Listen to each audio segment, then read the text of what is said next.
नमस्कार, स्वागत है आप सभी का। मैं हूं हिमांशु और आप देख रहे हैं हलचल इंडिया। बेबाक खबर तेज असर। आइए नजर डालते हैं आज की खबरों पर।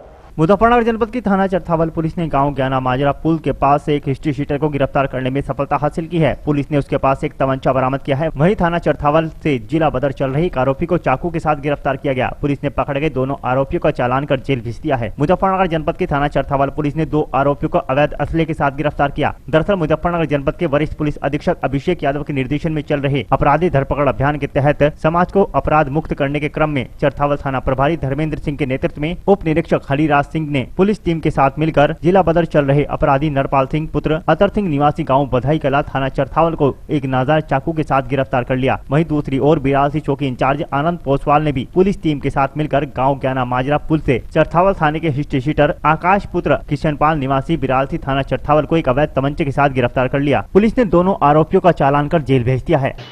अभी एक जो अभियान श्रीमान डीजीपी महोदय का और कप्तान साहब के निर्देशन में एक अभियान जो चल रहा है, इसमें अपराधी विरुद्ध ताबड़तोड़ कार्रवाई की जा रही है। उसी में एक जिला बदर था हमारे चरथावल थाने का नरपाल सिंह, जो कि जिला बदर होने के बाद क्षेत्र में ही रह रहा था, जबकि उसको जिले से बाहर रहना था। उसकी गिरफ्तारी की गई है। उसको अपने क्षेत्र में अपने गाँव में रहता हुआ पाया गया है और उसके पास से एक नाजायज चाकू वो बरामद हुआ है। उसकी गिरफ्तारी की गई है। उसको गिरफ्तार करके जेल भेजा जा रहा है। इसी क्रम में एक अन्य अपराधी जो हमारे थाने का एचएसबी है, इसका नाम आकाश पुत्र किशनलाल है। इस पे दर्जनों से ज़्यादा मुकदमे, थाने का हिस्ट्री शीटर है। चेकिंग के दौरान जब इसको रोका गया और इसको चेक किया गया तो इसके पास से भी अवैध तमंचा बरामद हुआ है। नए कारतूस के दोनों को गिरफ्तार करके जेल भेज दिया है।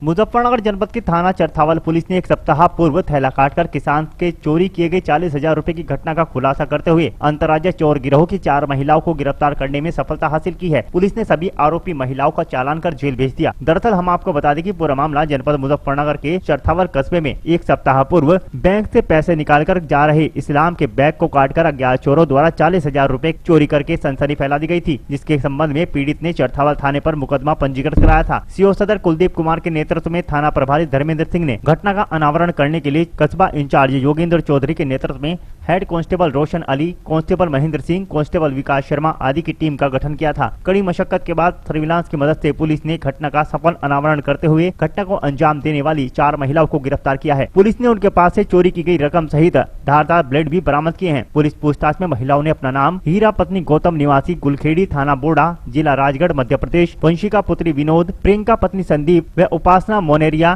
पुत्री डैनी निवासी कदिया सांसी तहसील पचोरी जिला राजगढ़ मध्य प्रदेश को गिरफ्तार किया है। सीओ सदर कुलदीप कुमार ने जानकारी देते हुए बताया कि पकड़ी गई महिलाएं शातिर किस्म की अपराधी है, जो घटना को अंजाम देकर बड़ी दूर निकल जाती हैं। महिला होने के कारण कोई इन पर शक भी नहीं कर पाता। अभी इनके आपराधिक इतिहास को खंगाला जा रहा है। पुलिस ने सभी आरोपी महिलाओं का चालान कर जेल भेज दिया है। ये दिनांक 30 तारीख को एक घटना चरथावल कस्बे में हुई थी। बैंक के आसपास एक किसान का जो थैला था, जो पैसे निकाल के लेके जा रहा था, उसमें कट लगा के और 40,000 रुपये उससे निकाल लिए थे। इस पे हमारी टीम सक्रिय हुई। थाना चरथावल की जो टीम थी उसने इसमें जी तोड़ मेहनत की इस घटना को वर्कआउट करने के लिए। और इसमें आज हमें सूचना मिली थी कि कुछ इसी टाइप की महिलाएं हैं, क्योंकि जिसमें सीसीटीवी में जो आई थी महिलाएं, जो संदेह के घेरे में आई थी, कुछ महिलाएं इस तरह का अपराध कर रही हैं। उनको आज वो पुनः गधेड़ू में बैंक के आसपास इसी तरह की घटना को अंजाम देने की फिराक में थी। इसकी सूचना पुलिस को मिली। पुलिस ने बड़ी सूझबूझ के साथ महिला पुलिस को लेके उनको आज गिरफ्तार किया, जिन्होंने वो घटना कबूल की है। और उस घटना को उसी घटना के 10,500 रुपये से बरामद हुई। 4 ब्लेड जो ये काट के, जब आदमी बैंक में बिजी रहता है लाइन में, तो साइड से अपना कट लगा के उसका पैसा पार कर देती हैं। या वो जब उनको गिन रहा होता है या उसको रख के फार्म भर रहा होता है या अपना बुक में चढ़ा रहा होता है, उस टाइम ये अपना उसको टारगेट बनाते हैं। बरामदी क्या कैसे? इनसे एक जो घटना हुई थी 30 तारीख को, उसका पैसा बरामद हुआ है 10,500 रुपये।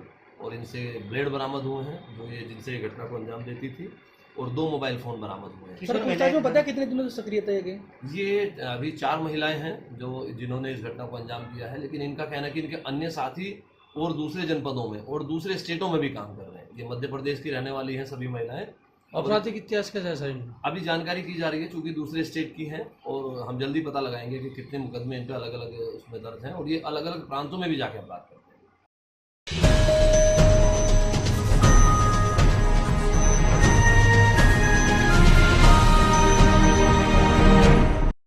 मुजफ्फरनगर के कचहरी प्रांगण स्थित जिला अधिकारी कार्यालय पर आज राष्ट्रीय हिंदू शक्ति संगठन के पदाधिकारियों ने ज्ञापन जिला अधिकारी सेल्वा कुमारी जे के नाम दिया और बताया कि यूपी के मुख्यमंत्री योगी आदित्यनाथ की लोकप्रियता कुछ लोगों को हजम नहीं हो पा रही है, जिसका उदाहरण आलोक नामक व्यक्ति द्वारा प्रदर्शित किया गया है। व्हाट्सएप ऐप पर एक ग्रुप है मेरा गाँव मेरी पहचान नाम से, जिसका ग्रुप एडमिन भी आलोक पुत्र संतपाल निवासी गाँव रहमतपुर थाना भोपा है। ज्ञात हुआ है कि यह व्यक्ति गाँव सचिव शेरनगर और सरवट के ग्राम सचिव के पद पर कार्यरत है। उक्त व्यक्ति ने अपने मोबाइल नंबर से ग्रुप में एक आपत्तिजनक पोस्ट की थी, जिसमें मुख्यमंत्री योगी आदित्यनाथ व केंद्रीय मंत्री स्मृति ईरानी को आपत्तिजनक स्थिति में दर्शाया गया है, जिससे हमारी भावनाएं आहत होने के कारण साथ साथ मुख्यमंत्री की छवि धूमिल करने का प्रयास किया गया है। संगठन के पदाधिकारियों ने उक्त व्यक्ति के खिलाफ सख्त से सख्त कानूनी कार्रवाई करते हुए ग्राम सचिव के पद से तत्काल बर्खास्त करने की मांग की है। ये राष्ट्रीय हिंदू शक्ति संगठन द्वारा एक ज्ञापन के रूप में अवगत कराया गया माननीय डीएम साहब को, एक सरकारी कर्मचारी द्वारा माननीय मुख्यमंत्री जी की गलत फोटोएं पेस्ट की गई हैं अपने ग्रुप पर। वो जो शेयर किया है उन्होंने, उस पर हमें आपत्ति है। सरकारी कर्मचारी होते हुए या कोई प्राइवेट भी हो, सरकार बिल्कुल सुचारू रूप से चल रही है, अच्छा कार्य कर रही है, फिर भी अगर इस तरह से कोई अगर पोस्ट करता है या गलत दर्शाता है तो उसे बर्दाश्त नहीं किया जा सकता। कौन सरकारी कर्मचारी है, कहाँ? ये आलोक हैं शेरनगर के और सरवट के ग्राम सचिव जो है सरकारी कर्मचारी हैं, और मैं समझता हूँ कि उन्हें यह शोभा नहीं देता और इस तरह की हरकत करने वालों पर सख्त से सख्त कार्रवाई होनी चाहिए। किस अधिकारी से आपकी मुलाकात हुई? एडीएम साहब से मुलाकात हुई, डीएम साहब से मुलाकात हुई है और एडीएम साहब को ज्ञापन दिया है। डीएम साहब को हमने पर्सनल रूप से मिलकर उन्हें बता दिया है, वर्बली बता दिया है। उन्होंने संज्ञान लिया है और कहा है कि इस पर तत्काल कार्रवाई की जाए।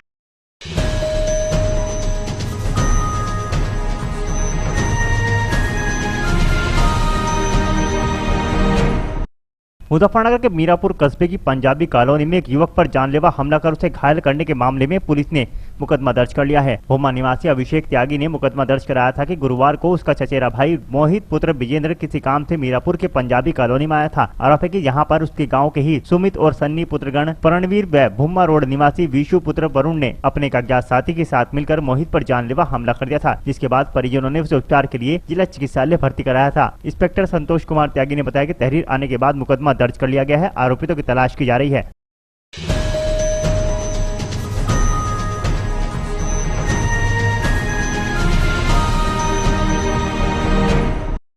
मुजफ्फरनगर के मीरापुर के गांव भूमा में दिन निकलते ही हादसा होते होते टल गया। गनीमत यह रही कि बिजली उस समय कटी हुई थी। एक गन्ने से भरी ट्रैक्टर ट्रॉली बिजली के खंभे से जा टकराई और खंभा तोड़कर भाग गया। खंभा टूट जाने के बाद गांव की बिजली आपूर्ति खत्म हो गई। मामला मीरापुर थाना क्षेत्र के गांव भूमा का है, जहां भरी हुई ट्रैक्टर ट्रॉली बिजली के खंभे से जा टकराई, जिसमें खंभा टूट गया। गनीमत यह रही कि बिजली नहीं आई हुई थी, वरना एक बड़ा हादसा हो सकता था, क्योंकि अधिकतर उसी जगह पर बच्चे और बुजुर्ग रहते हैं। हादसे की जानकारी लगते ही ग्राम प्रधान कपिल कुमार मौके पर पहुंच गए और घटना की जानकारी बिजली विभाग को दी।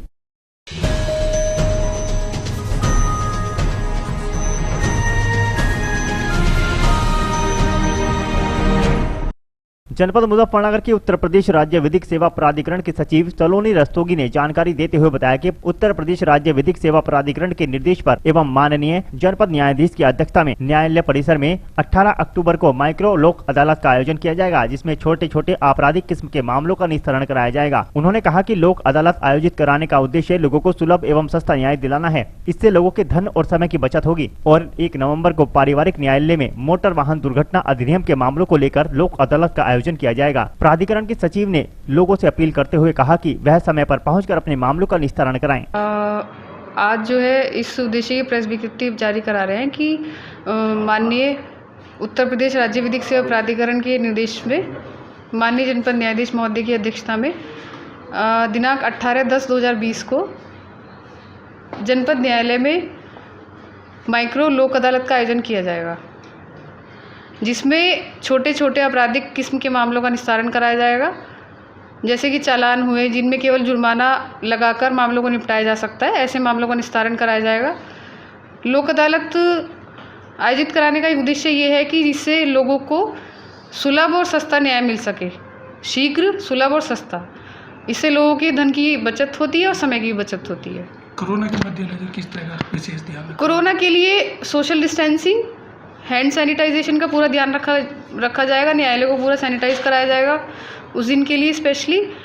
और प्रत्येक व्यक्ति के लिए ये आवश्यक होगा कि वो मास्क लगाकर आए और एक जो उचित दूरी है उसको बना के रखे। पहली तारीख में, 1 नवंबर में 1/11/2020 को भी माननीय उत्तर प्रदेश राज्य विधिक सेवा प्राधिकरण के निर्देश में पारिवारिक न्यायालय में एवं मोटर वाहन दुर्घटना अधिकरण में भी ई लोक अदालत का आयोजन कराया गया है, जिसमें पारिवारिक मामलों में जो कि जैसे विवाह विच्छेद हुआ या भरण पोषण का मुकदमा हुआ, इस तरीके की जो पति पत्नी के बीच में या भाई भाइयों के बीच में जो विवाद हुआ करते हैं, उन सब मामलों को समझौते के माध्यम से निपटाया जा सकता है।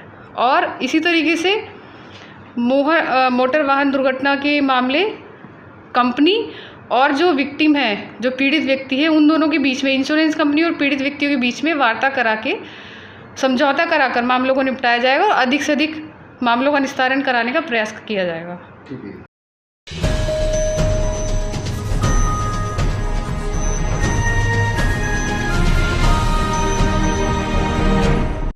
मुजफ्फरनगर के कचहरी परिसर स्थित न्यायालय परिसर में एसएसपी अभिषेक यादव के निर्देश पर सीओ बुढ़ाना गिरिजा शंकर त्रिपाठी के नेतृत्व में पुलिस बल द्वारा न्यायालय परिसर में सघन चेकिंग अभियान चलाया गया एवं संदिग्ध लोगों को रोककर उनकी जनता के साथ तलाशी ली गई। सीओ बुढ़ाना ने बताया कि न्यायालय की सुरक्षा व्यवस्था को लेकर माह में 2 बार सघन चेकिंग अभियान चलाया जाता है, जिससे संदिग्ध लोगों को रोककर एक जानकारी ली जाती है एवं न्यायालय परिसर के आसपास खड़े लोगों से पूछताछ की गई है। यह अभियान लगातार जारी रहेगा एवं लोगों से आह्वान किया गया है कि अगर उन्हें किसी भी तरह का कोई संदिग्ध वस्तु या व्यक्ति दिखाई दे तो उसकी जानकारी तुरंत पुलिस को दें। ये न्यायालय सुरक्षा में जो है वो महीने में लगभग 2 बार जीओस द्वारा चेकिंग की जाती है और लगभग रोज़ ही चेकिंग होती है, टर्न वाइज चेकिंग होती है। तो आज न्यायालय सुरक्षा में हम लोग चेकिंग कर रहे थे, जितनी भी संदिग्ध वाहन हैं, संदिग्ध व्यक्ति हैं, इनकी हम चेकिंग करते हैं। और हमारे साथ डॉग स्क्वाड रहता है, मेटल डिटेक्टर की व्यवस्था है, हैंड सेट रहता है हैंडल, उससे हम लोग चेक करते हैं। बाकी जो डोर फ्रेम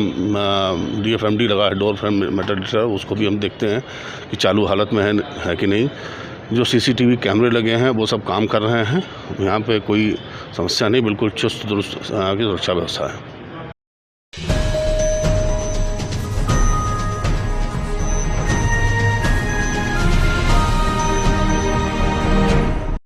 मुजफ्फरनगर के कचहरी परिसर स्थित जिलाधिकारी कार्यालय पर सर्व ब्राह्मण महासभा के दर्जनों पदाधिकारियों और कार्यकर्ताओं ने भाजपा सरकार में ब्राह्मणों पर हो रहे अत्याचार व हत्या के विरोध में जिलाधिकारी को एक ज्ञापन सौंपा, जिसमें बताया गया कि लगातार उत्तर प्रदेश में भाजपा सरकार में ब्राह्मण समाज के निर्दोष लोगों की हत्याएं की जा रही हैं। इन हत्याओं को लेकर ब्राह्मण समाज में रोष है। जब मुख्यमंत्री योगी आदित्यनाथ के नेतृत्व में सरकार का गठन हुआ था, तभी से ब्राह्मण समाज के लोग अपने आप को असुरक्षित महसूस कर रहे हैं। सरकार का गठन होने के पश्चात ही रायबरेली के ऊंचाहार में 5 निर्दोष ब्राह्मण युवाओं को जिंदा जलाकर मौत के घाट उतार दिया गया था। तभी से ब्राह्मण समाज के लोगों की हत्या लगातार बढ़ती जा रही है। उत्तर प्रदेश में 5 से अधिक अपराधियों ने सामूहिक हत्याकांड को अंजाम दिया है। कमलेश तिवारी जैसे नेता की लखनऊ में सरेआम हत्या कर दी गई। गाजियाबाद में पत्रकार विक्रम जोशी की हत्या की गई। अब तक हजारों की तादाद में ब्राह्मणों की हत्याएं की जा चुकी है। सहारनपुर के ननौता कस्बे के कल्लरपुर गाँव में अपराधियों द्वारा पंडित राम कुमार शर्मा को जिंदा जलाकर मार दिया गया। अगर ब्राह्मण इसी तरह अत्याचार व हत्याएं होती रही तो आगामी 2022 के चुनाव में योगी सरकार को मुंह की खानी पड़ेगी। उत्तर प्रदेश में जब से योगी जी की सरकार बनी है,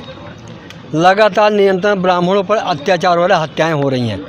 अभी परसों सहारनपुर में एक ब्राह्मण को जलाया गया जिंदा पेट्रोल डाल करके, राम कुमार शर्मा जी पे। देवरिया में ब्राह्मण के यज्ञोपवीत तोड़ा गया, उसके मुंह में ठाकुर समाज के जो है उन्होंने पेशाब किया। इस तरह से जो घटनाएं उत्तर प्रदेश के अंदर आए दिन हो रही है, ये घटना जो योगी जी के समय में हो रही है, ये बड़ी शर्मनाक है और बहुत निंदनीय है।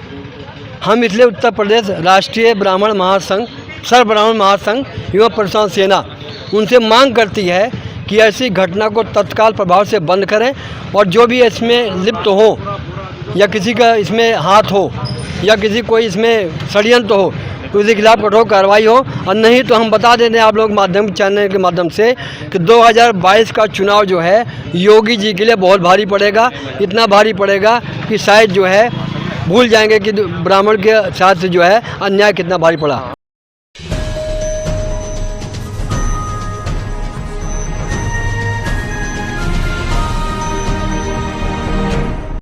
योगी सरकार के आदेशों को ताक पर रखकर ड्यूटी से नदारद मिले ग्राम सचिव। कैबिनेट मंत्री ने गांव में 2 दिन बैठकर ग्रामीणों की समस्याओं का समाधान करने के आदेश दिए थे। उत्तर प्रदेश के मुख्यमंत्री योगी आदित्यनाथ ने सभी अधिकारियों को सुबह 9 बजे से अपने दफ्तर पहुंचकर काम काज के आदेश दिए थे, जिससे जनता की समस्या का समय से निस्तारण हो सके। लेकिन जनपद शामली के थाना भवन विकास खंड में तैनात प्रवीण कुमार नाम के ग्राम सचिव योगी सरकार के किसी आदेश को नहीं मानते। योगी सरकार के आदेशों को ताक पर रख दिया गया है। अपनी जगह प्राइवेट व्यक्ति से सरकारी कामकाज करवाते हैं। जबकि हाल ही में उत्तर प्रदेश के कैबिनेट मंत्री सुरेश राणा ने सभी गांव सचिवों को 2 दिन गांव में रहकर ग्रामीणों की शिकायतों का समाधान करने के आदेश दिए थे, जिससे सभी ग्राम सचिवों के गांव में रोस्टर के हिसाब से समय और दिन तय हैं। कागजों में तो खाना पूर्ति चल ही रही है, लेकिन मौके पर भी सब गोलमाल मिला। जनपद शामली के विकास खंड थाना भवन के गाँव भनेड़ा उदा में ग्रामीणों ने ग्राम सचिव पर आरोप लगाया कि उनके गाँव में ग्राम सचिव रोस्टर के हिसाब से नहीं मिलता। उन्हें अपने सरकारी दस्तावेजों को बनवाने में परेशानी का सामना करना पड़ता है। उनकी जगह विक्की नाम का प्राइवेट व्यक्ति ग्राम सचिव का सारा कामकाज संभालता है। भाजपा के पूर्व जिला अध्यक्ष देवेंद्र पुंडी ने आरोप लगाया कि गांव की व्यवस्था आदेशों के बावजूद भी ठप पड़ी है। लोगों को भारी समस्याओं का सामना करना पड़ता है। लापरवाही इस कदर है कि सरकारी दस्तावेजों को प्राइवेट व्यक्ति संभाल रहा है, जबकि माननीय कैबिनेट मंत्री ने सख्त आदेश दिए थे कि सभी ग्राम सचिव गाँव में 2 दिन बैठकर ग्रामीणों की समस्याओं का निस्तारण करें। यहाँ पे सचिव बैठता ही नहीं, लोग परेशान है यहाँ से कागजों के लिए।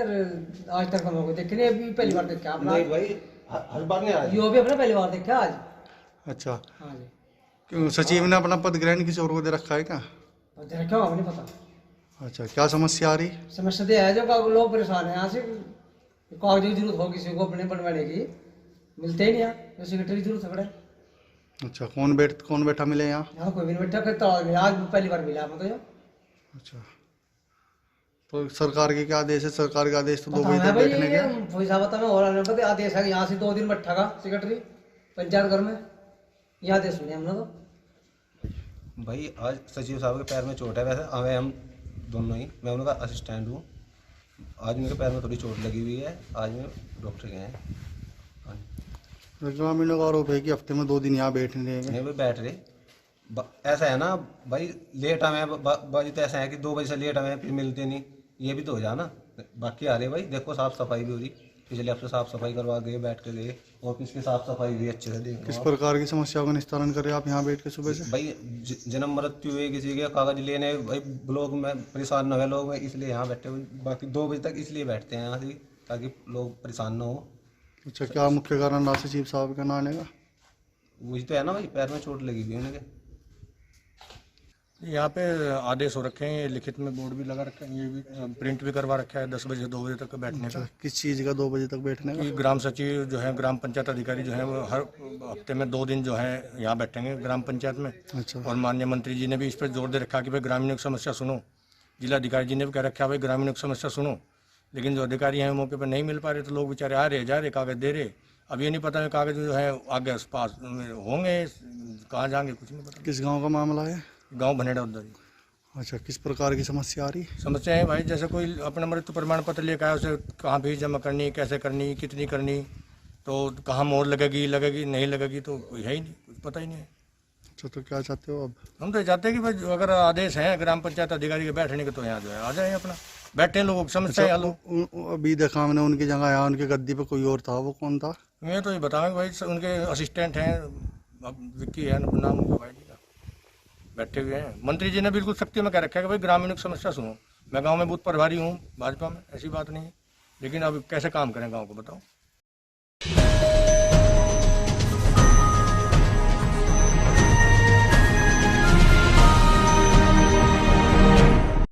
सहारनपुर के गागालीडी थाना क्षेत्र के गांव में व्यक्ति अपने नाबालिग मंदबुद्धि बेटे से हुए कुकर्म को लेकर थाने में शिकायत करने पहुंचा। पिता की तहरीर पर पुलिस ने मुकदमा कायम कर उक्त व्यक्ति को जेल भेज दिया। शुक्रवार दोपहर इंसानियत को शर्मसार कर 67 वर्षीय बुजुर्ग ने नाबालिग मंदबुद्धि बालक के साथ कुकर्म किया। जहां एक 67 वर्षीय बुजुर्ग अपनी हवस पूरी करने के लिए एक नाबालिग बच्चे से, जो कि मानसिक रूप से कमजोर है, उसके साथ कुकर्म की वारदात को अंजाम देने लगा। तहरीर के आधार पर नाबालिग बच्चे के पिता ने अपने पुत्र को गाँव की ही एक दुकान से कुछ सामान लेने के लिए भेजा था। काफी देर हो हो जाने के बाद जब बच्चा घर पर नहीं पहुंचा तो बच्चे के परिजनों ने उसकी तलाश की। तलाश करने पर दुकान के अंदर से बच्चे की रोने की आवाज आ रही थी, तो बच्चे के पिता ने दरवाजे से देखा कि दुकानदार, जिसकी उम्र लगभग 67 वर्ष है, वह बच्चे के साथ गलत अवस्था में था। पिता ने जब यह दृश्य देखा तो वह चिल्लाया तो मौके पर भीड़ इकट्ठा हो गई। दुकानदार से दरवाजा खुलवाया गया और आरोपित को परिजनों ने पकड़कर गागलहेड़ी थाना लेकर पहुंची, जहां भीड़ व परिजनों ने उक्त व्यक्ति को पुलिस के सुपुर्द कर दिया। वहीं पुलिस ने परिजनों की तहरीर पर मुकदमा दर्ज कर आरोपी को जेल भेज दिया।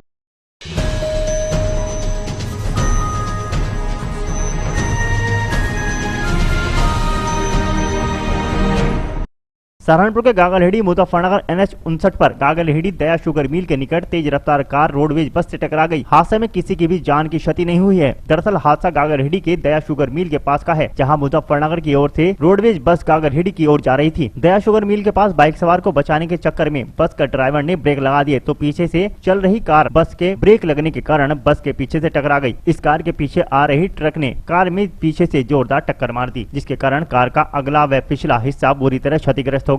इस हादसे में किसी की भी जान माल की हानि नहीं हुई है। इस हादसे में कार का अगला हिस्सा पूरी तरह क्षतिग्रस्त हो गया और ट्रक के पीछे से टक्कर लगने से कार का पिछला हिस्सा भी क्षतिग्रस्त हुआ है। गागलहेड़ी पुलिस ने क्रेन बुलाकर कार को बाहर निकाला और कार स्वामी से कोई भी कानूनी कार्रवाई कराने से इनकार कर दिया।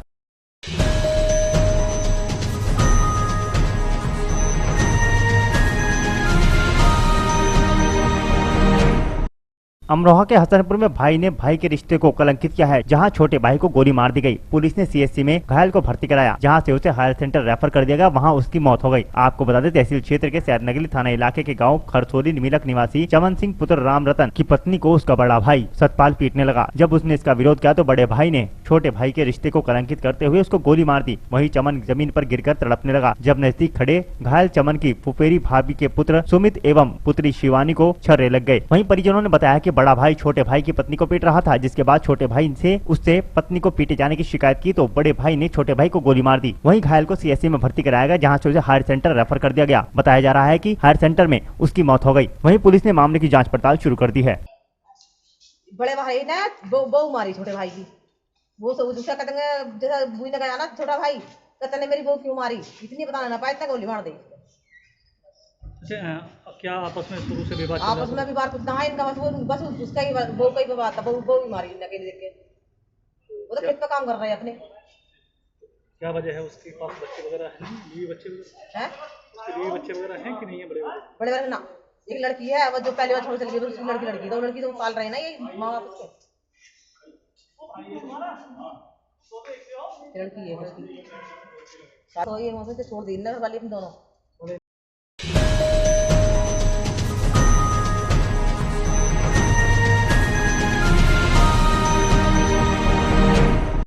अमरोहा के हसनपुर के डगरोली में बाइक में ट्रैक्टर ने टक्कर मार दी, जिससे बाइक सवार 2 व्यक्ति घायल हो गए। आपको बता दें, कोतवाली क्षेत्र के गांव डाकेवाली डगरोली निवासी प्रेमचंद एवं दीपचंद बाइक पर सवार होकर किसी कार्य से नगर में आए हुए थे, जहां से घर को वापस लौटते समय रास्ते में कालका डगरोली ट्रैक्टर ने बाइक में टक्कर मार दी, जिसमें बाइक सवार दोनों भाई गंभीर रूप से घायल हो गए। वहीं आनन फानन में 112 PRV के कर्मियों ने गंभीर रूप से घायल प्रेमचंद को नगर के CHC केंद्र में भर्ती कराया, जहाँ से गंभीर स्थिति देखते हुए चिकित्सकों ने उसे प्राथमिक उपचार के बाद मेरठ के लिए रेफर कर दिया। किसी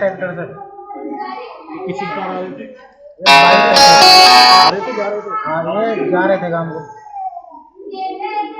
ट्रैक्टर कहाँ का ट्रैक्टर पता नहीं पड़ा। कैसी हालत है? हालत गंभीर है। कितने लोग थे? कितने लोग थे? ये 2 लोग थे।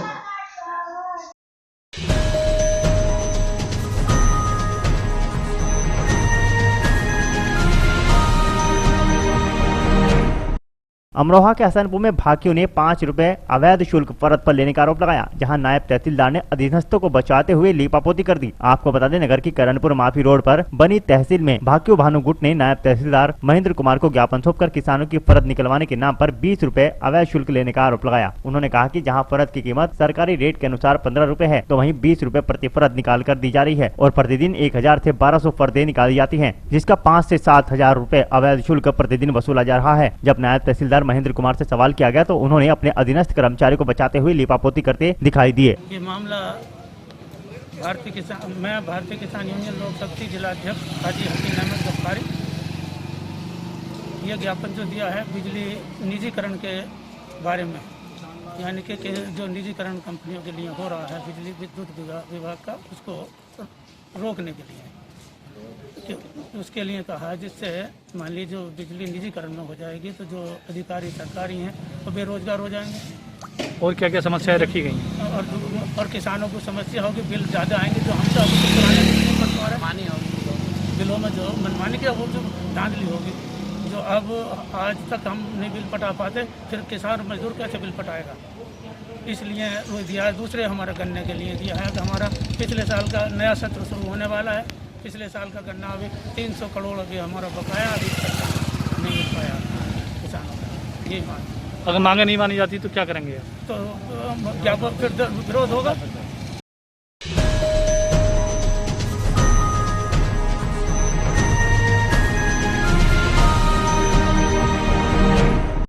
अमरोहा के हसनपुर में राष्ट्रपति, प्रधानमंत्री और मुख्यमंत्री को संबोधित ज्ञापन एसडीएम को सौंपा गया, जहां निजीकरण सहित 3 सूत्रीय समस्याओं के निराकरण की मांग की गई। आपको बता दें, भारतीय किसान यूनियन लोक शक्ति जिला अध्यक्ष हाजी हसीन अहमद गफ्फारी के नेतृत्व में कार्यकर्ता एकत्रित होकर नगर के ब्लॉक परिसर एसडीएम कार्यालय पर पहुंचे, जहां एसडीएम विजय शंकर को ज्ञापन सौंपकर निराकरण की मांग करते हुए ज्ञापन के माध्यम से कहा गया कि विद्युत विभाग द्वारा निजीकरण यानी बिजली विभाग प्राइवेट कंपनी को दिया जा रहा है, उससे प्रदेश के विद्युत विभाग के काम करने वाले लोग बेरोजगार हो जाएंगे। निजीकरण होने से प्राइवेट कंपनियां मनमर्जी से रीडिंग के रेट बढ़ाएंगी, जिससे किसान मजबूत होने की जगह और मजबूर हो जाएगा। इसमें लोगों की मांगे हैं और इन मांगों को उचित माध्यम से आगे बढ़ाया जाएगा ताकि इनको सहूलियत हो सके, इनकी समस्याएं दूर हो सके। अच्छा, अभी किसानों ने आपके सामने बताया था कि 5 रुपये प्रति फर्द पर फालतू लिया जाता, तो किस कानून के अंतर्गत ये शुल्क लिया जाता है? मेरी जानकारी में ऐसी कोई बात नहीं है। 15 रुपये निर्धारित है। सभी किसानों से मेरा अनुरोध है 15 रुपये दे के अपनी खतौनी प्राप्त करें। कोई व्यक्ति अतिरिक्त मांगता है, उसकी जानकारी अधिकारियों के संज्ञान में ले आए कि भाई फला आदमी हमसे मांग रहा है। ठीक है, अभी आपके सामने बात रखी गई, तो इसमें क्या कार्रवाई की जाएगी? देखिए, जहाँ तक मैं जानता हूँ 15 रुपये सबसे लिए जाते हैं, यही नियम है। इससे ज़्यादा नहीं लिए जाने चाहिए। यदि कोई लेता है तो गलत कर रहा है, उसको लेकर के आइए, उसको फिर उसी कायदे से कार्रवाई हो जाएगी उसके खिलाफ।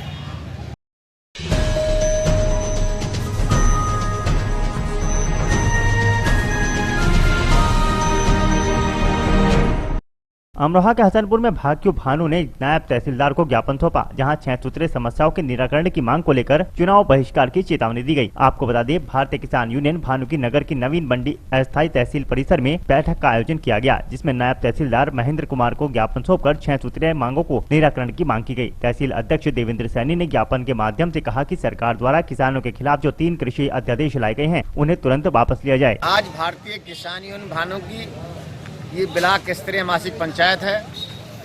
इसमें हमने एक माननीय मुख्यमंत्री उत्तर प्रदेश सरकार लखनऊ को, श्रीमान जिलाधिकारी महोदय व तहसीलदार महोदय के माध्यम से एक ज्ञापन भेजा है। उसमें हमारे जो है 6 मांग पत्र हैं।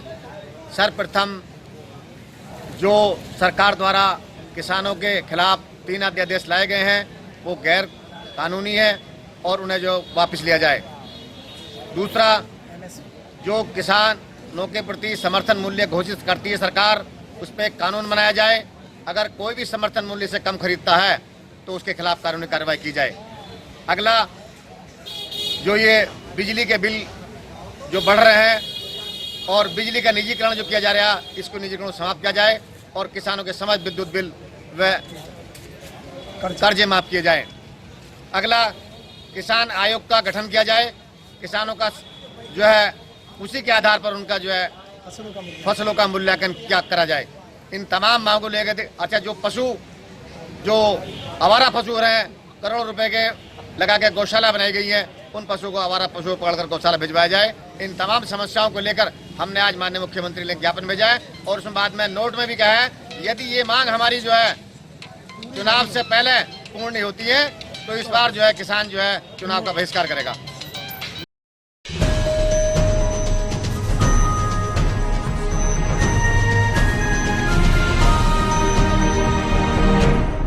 अमरोहा के हसनपुर के सिरसा में ग्रामीणों ने जान पर खेलकर अजगर को पकड़ा और पोरे में बंद किया, जिससे एक बड़ा हादसा टल गया। आपको बता दें, तहसील क्षेत्र के गांव सिरसा कला में जहां 8 से 10 फुट का अजगर खेत पर पालेज में काम कर रहे लोगों को दिखाई दिया तो उन्होंने वन विभाग की टीम को सूचना दी, लेकिन समय रहते वन विभाग की टीम मौके पर नहीं पहुँच सकी और अजगर नजदीकी ईंट के खेत में घुस गया, जहां ग्रामीणों ने हिम्मत दिखाते हुए अजगर को ईख के खेत से बाहर खींचकर निकाला और हालांकि अजगर ने ग्रामीणों पर हमला कर दिया था, लेकिन अच्छी सूझबूझ का परिचय देते हुए ग्रामीण शिवम ने भागकर अपनी जान बचा ली, जिसके बाद जान पर खेलकर मौके पर जुटी ग्रामीणों की भीड़ ने अजगर को बामुश्किल बोरे में बंद किया।